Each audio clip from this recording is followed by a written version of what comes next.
శ్రీ పరాభవనామ సంవత్సరం మిథున రాశి. మృగశిర నక్షత్రం 3-4 పాదాలు, ఆరుద్ర నక్షత్రం 1-2-3-4 పాదాలు, పునర్వసు నక్షత్రం 1-2-3 పాదాలు. ఈ నక్షత్ర పాదాలు ఉన్నవారు మిథున రాశి కిందకి వస్తారు.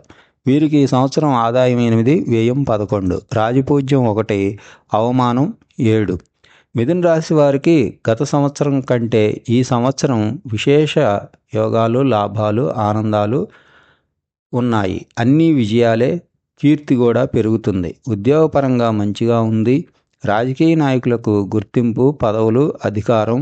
కళాకారులకు అధిక శ్రమ, తక్కువ లాభం. వ్యాపారులకు బాగా లాభాలు.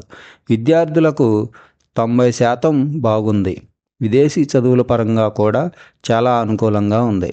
వ్యవసాయం 2 పంటలు లాభాలు. కౌలుదారులకు కూడా లాభాలు కలుగుతాయి. అప్పులు తీరుతాయి. గృహంలో శుభకార్యాలు, సంతాన సౌఖ్యం. రొయ్యలు, చేపల చెరువులు. గత సంవత్సరం కంటే ఈ సంవత్సరం చాలా బాగుంటుంది. మిథున రాశి వారికి ఈ సంవత్సరం అంతా చాలా పట్టిందల్లా బంగారంలాగా 90% ఎక్సలెంట్గా ఉంది. ఈ సంవత్సరం అన్ని రాశుల్లో కల్లా మిథున రాశికి చాలా బాగుందని చెప్పవచ్చు.